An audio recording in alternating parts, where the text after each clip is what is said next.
The doctor's voice still echoed when my phone lit up. "Sir, your son isn't blind. His eyes are perfectly healthy. Someone has been putting atropine drops in them every day since birth." I had stood there, numb, while the world shifted beneath me. My son wasn't broken, he'd been blinded. The memory came sharp, every morning. My wife, the small plastic bottle between her fingers. Her voice soft. "This helps his eyes, sweetheart."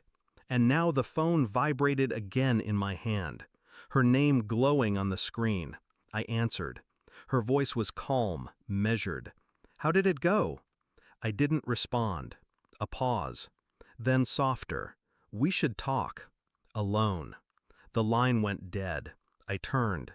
My son sat behind me in the back seat, tapping his fingers against the glass, humming some tune. Trusting. Always trusting. And for the first time in my life, I looked at him and thought, he had been kept in the dark, not by fate, but by the hands that should have protected him. By her. The drive home blurred, my hands tight on the wheel, my mind unraveling. Why would she do this? The question burned through me.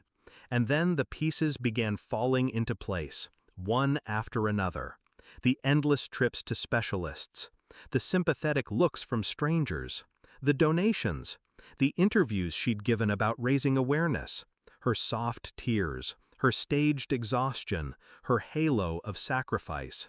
It wasn't his blindness she carried, it was her crown. A perfect victim child, a perfect suffering mother. And I had played my part, the dutiful husband standing beside her.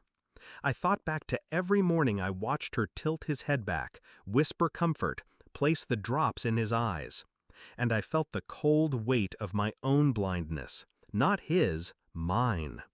I pulled into the driveway, parked, and sat in silence. She would be waiting inside. She would smile, ask questions, study my face. I couldn't let her see, not yet. I guided my son to his room, tucked him in. His hand clung to mine, warm, trusting. My throat tightened.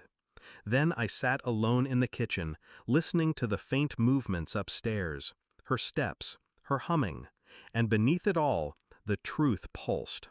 She hadn't just betrayed him, she had betrayed me. The days that followed became theater. I smiled when she spoke. I kissed her cheek. I laughed at her rehearsed stories. But inside, I was an open wound, calculating. At night, I searched, behind the mirror, in her drawers, beneath her makeup bag. The vials were everywhere, hidden, yet not hidden, almost like she wanted them close. I pulled his medical files, requested pharmacy records, cross-checked every prescription. Nothing authorized, nothing legitimate. Every purchase traced back to her. It was deliberate, sustained, years. She hadn't slipped once. And all that time, my son trusted her hand. I trusted her love. I lay awake beside her, listening to her breathe, wondering if she felt weightless in her sleep, free of the mask she wore by day. I didn't confront her, not yet. I wanted her truth to collapse on itself. The envelope arrived, clinical, plain, heavy with certainty.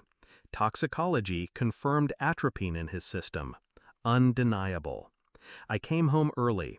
She was in the kitchen, stirring sauce, humming softly. I placed the envelope on the counter. She glanced at it, then at me. "What's this?" Silence. She opened it. Her hands shook. Her lips parted, color draining from her face. Finally, "You don't understand. I did it for us, for him, for—" I didn't let her finish. I just stood there, still, cold, watching the mask disintegrate. And in that stillness, she broke. I didn't scream. I didn't touch her. I called my son into the room. He appeared, cautious, his head tilted, listening.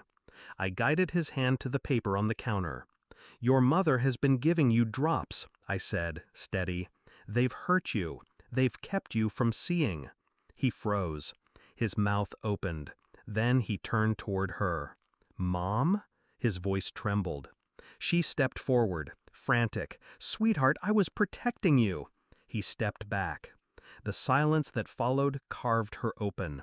She reached, desperate, but he recoiled. Her devastation wasn't loud. It was worse. It was small, shattered. And I let it hang there. The truth itself was my weapon. That night I packed a bag. Not for me, for him. We left quietly. No explanation, no forgiveness. She called after us, voice raw, begging. I didn't turn back. In the mirror, the house shrank into a silhouette.